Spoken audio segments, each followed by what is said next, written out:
Hi guys, my name is Crystal. Welcome to my YouTube channel. Welcome old subscribers, welcome new. If you like my videos, please press the like button and please do subscribe. It is Thursday afternoon. Alexa, what's the time please? It's 3:36 p.m. Alexa, good afternoon. Good afternoon. Right guys, so what's happened? It's been a few hours since I last did a video. I did a video this morning. Well, I've just taken Max out for a walk around 2 o'clock-ish, and I was out for about 50 minutes to an hour, just slowly walking around the Rochester Riverside, around the field with my dog. And I had my beanie hat on, my fresh beanie hat on, because it spots with rain and I can't carry an umbrella near the windy riverside, because when you go near a wind it blows an umbrella inside out. So I wore my fresh beanie hat. Beforehand I'd taken a phone call, about a half an hour phone call, and we discussed some things, had a chat in what I believed was a personal phone call between me and the person I was speaking to. So, you know, phone calls are private. They should be private, shouldn't they? No one else should be listening to them or hearing them. As we know, there's phone tapping and phone bugging a phone so you can hear the conversation of what's being said, so you know where someone's going, what they're doing and everything that's going on. Obviously it's illegal, but it still goes on. So I was having a chat, personal chat, and I started to cheer up a bit, because I've been feeling a bit depressed and a bit low and deflated, and it's nice to have a talk with somebody. And, you know, talking to someone on the phone isn't personal face to face, is it? It's far better to have a chat with someone face to face than on the phone, but a phone call suffices, doesn't it? If you're feeling a bit down and a bit shit, it's nice to have a chat with somebody. That's why they offer the elderly phone calls, don't they? You see it advertised on the TV. Lonely older people can have like someone they can phone if they feel lonely and upset. So I had a chat with someone for about half an hour, and I said that I didn't want to really go out today, but I took Max out for a walk around 2 o'clock. The postman had been, and so had the Amazon delivery guy, and the Amazon delivery guy had stuffed a parcel into number 14. And it was half hanging out, and that was underneath my mailbox. And I couldn't open my mailbox. I couldn't open it because delivery drivers keep stuffing parcels, and the post lady does, right into a small like letterbox, and the parcel's big and it's broken the lock. So I'm stood there like for 2 or 3 minutes trying to open my post box, which was, inside was an Amazon parcel. An Amazon parcel was put into my post box. Right, so that's big enough to stick through a post box, isn't it? But number 14's parcel was sticking right out. So this is my parcel. I'm Crystal, and I've got intensive red hair dye. Marion Aloe Keratin 56 intensive red. Now, the label on this hair dye was fiery red, and it's come out bright orange, but I'm getting used to it and I actually like it. It's bright, it's fiery, and I personally like it. So during the phone conversation we were discussing what a narcissist is. Alexa, what is a narcissist? Narcissism is a condition in which a person admires their own attributes through vanity or egotism. The term is derived from Narcissus, a figure from classical mythology who fell in love with the sight of his own face.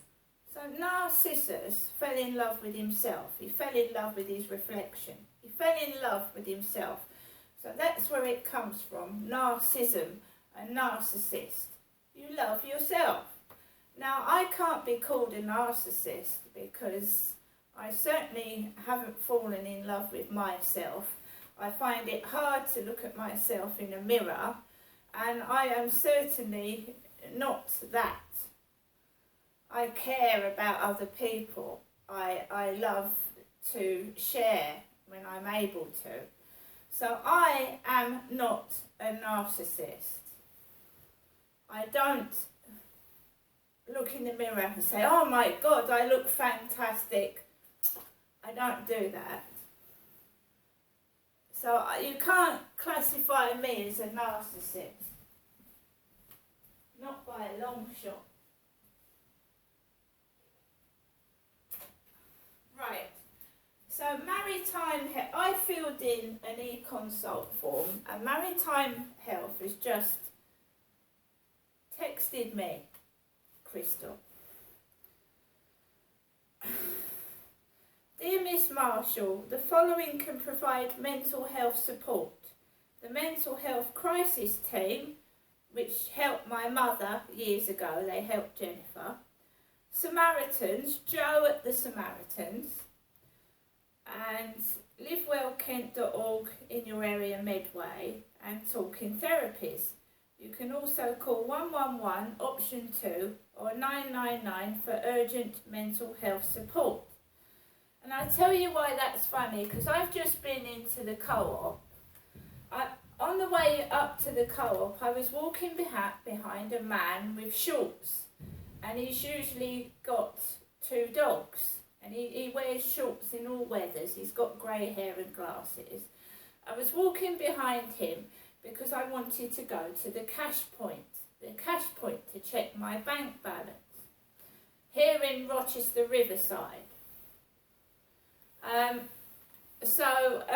And he started talking to a man with a big nose with a beanie hat on, and they were having a chat. All right, mate, they were going to each other. See you later. All right, mate. So 2 blokes talking across the street to each other. I went to the cash point and I checked my bank balance, and I went into the co-op, and people were shoving past me, pushing past, right behind my bottom, right up my arse when I'm looking at the flowers, not apologising, just going past my arse and, brushing past me and looking at me like I'm some evil entity. And I just kept cool. I kept cool and I remained calm. The young lad on the desk kept going, what would you like, sir? And I ignored that when I took my stuff to the self-assessment checkout. And the guy, one of the men at the counter went, where are the headache tablets? And the guy went, the headache tablets, sir, are over there. I didn't say one word in that co-op.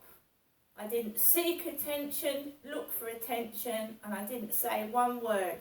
I just got my shopping, went to the self-assessment checkout, served myself, and left. A bloke comes over the road with a dog, pushes past with a dog, goes in front of me. So I've got a bloke to the side, one comes across the road with a dog with a smile on his face and walks past the side. Don't say anything. Because when I went out with Max, there was a man with hair like my mother, bald on top, grey down the side, looking over the water at the riverside. A solitary man that had a bald head on top and whitish grey hair down the side.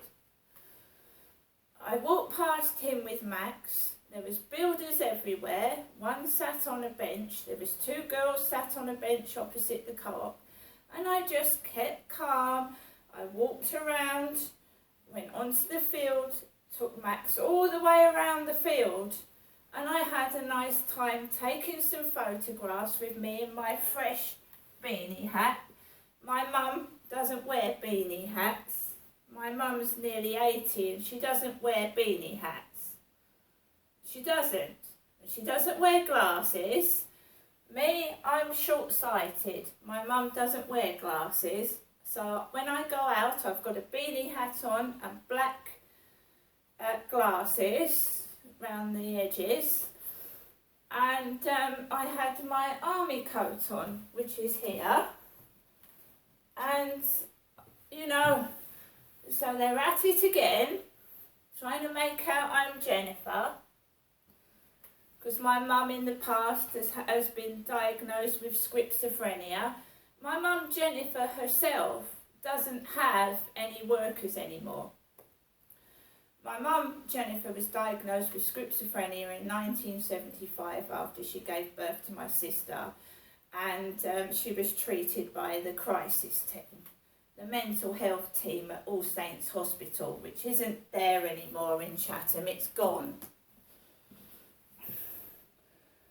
And I've see the police try and make out you're mental, and I've actually got 2 videos of those takeaway delivery drivers coming here, and I've got photographic evidence, and they still have not done anything. They've done absolutely fuck all. They've left me on my own, and there was a guy in a wheelchair coming out of Costa's, a man in a wheelchair with like no arms and legs coming out of Costa Coffee.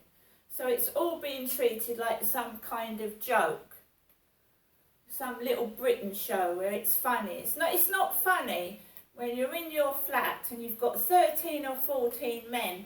Some of them are getting quite irate because they want paying for the takeaway, and people seem to think it's funny when you're a single woman by yourself experiencing that.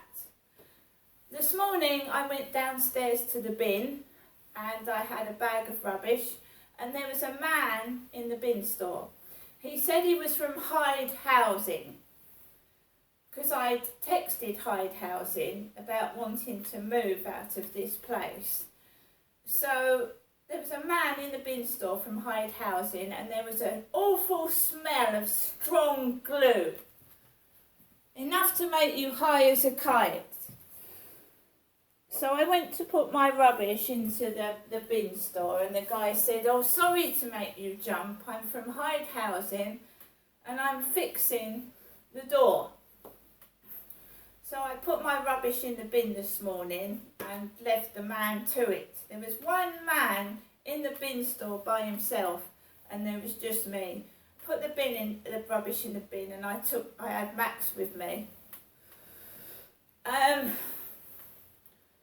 So my mum, before, I didn't realise that my mum Jennifer had phoned 17 minutes before I went into the co-op, and there was trouble in there again. And I don't mean real trouble, I was just being pushed and like shoved about, and people were being rude to me and taking the piss. And there's cameras in that co-op. I've also got the time my mum rang me, because that's when it started, and I'm keeping an eye on this harassment. It's all sorts of it's hate crime, it's racism, and it's disgusting behaviour, and using disabled people as well. It's absolutely disgusting, revolting, vile harassment, and I don't know where it's coming from. It's vile, racist, hate crime.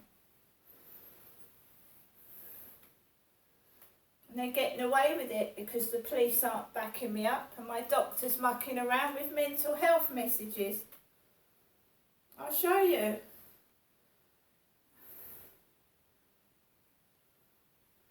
I'm going to be called on the 4th of May .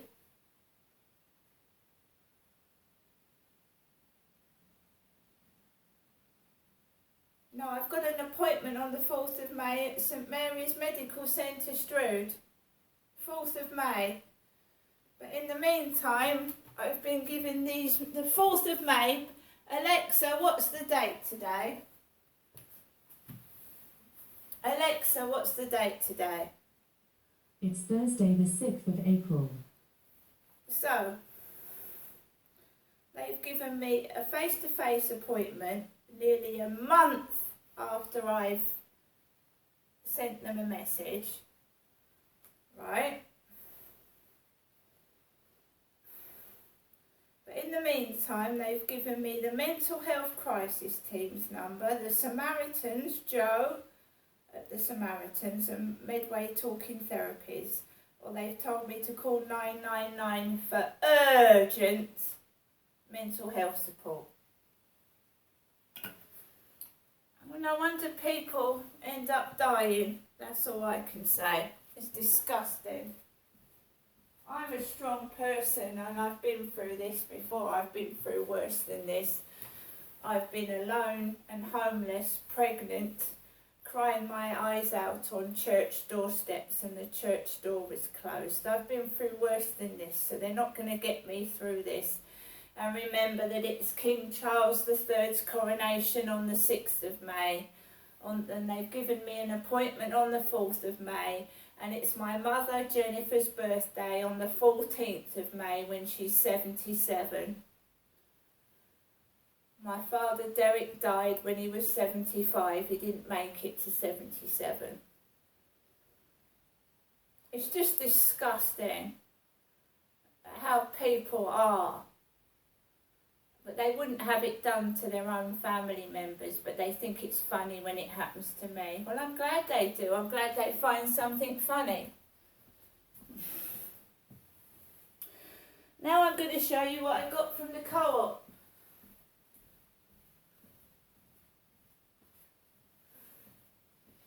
And I'm also going to show you this, because I've got money. Two £20 notes there. I've got money. I've just been to the co-op. I've cooked chicken for lunch. I had chicken. I'm still maintaining a positive attitude. And we've got some pink hyacinths.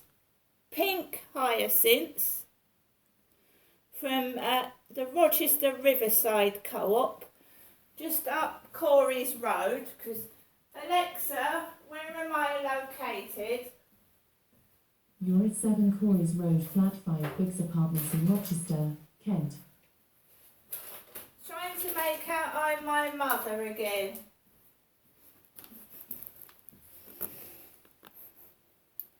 Aero peppermint cookies. And I actually managed to get the Sun newspaper, guys, because normally I have to get the Daily Mail. Exclusive, making of our Queen Camilla.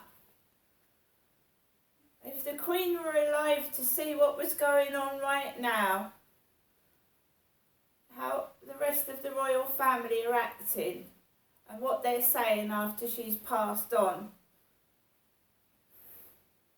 Because she can't speak for herself now, can she? The poor Queen's dead.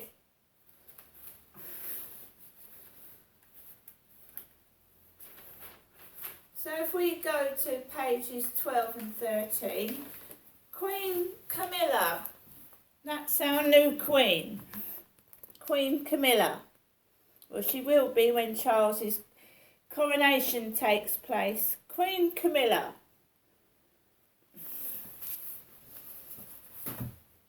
And as I've said, it makes no difference to me. Let them all have their way. Let them all enjoy the coronation. Let everybody have a lovely, fantastic time. When Camilla is crowned Queen alongside Charles III amid the splendour of Westminster Abbey on May the 6th, it will mark the end of an extraordinary journey.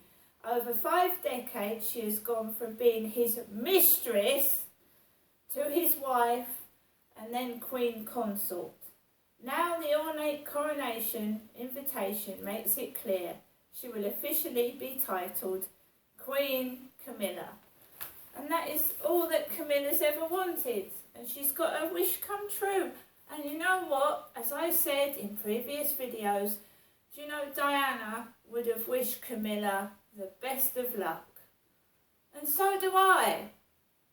Wish Camilla the best of luck. She's waited so long to be queen. And her wish is going to come true. Good luck to her. Good luck to Charles, because we're all trying to get on with our lives after COVID. We're coping with a cost of living crisis, a hike in energy prices, and people are being evicted from their homes and homeless. And it's a struggle just to live everyday life. But good luck to them. Good luck, that's what I say. And you kill them with kindness. Kill them with kindness. Just be kind and carry on, because that's what I'm doing. Now I'm going to get on with the rest of my day, and you can keep bullying and keep harassing me, and I will just smile at you. See you later.